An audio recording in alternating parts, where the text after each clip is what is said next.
இந்த நாள் கர்த்தருடைய வார்த்தை சங்கீதம் 86:15 வசனத்தை வாசிக்க கேட்போம். ஆண்டவரே நீர் மன உருக்கமும் இரக்கமும் நீடிய பொறுமையும் சத்தியமும் உள்ள தேவன். எனக்கு அன்பான தேவ பிள்ளைகளே, ஆண்டவர் நீடிய பொறுமை உள்ளவராயிருக்கிறார்.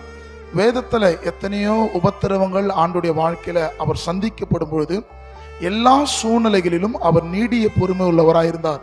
தமக்கு தீமை செய்தவர்களுக்கும் கர்த்தர் இரக்கத்தை கொடுத்தார்.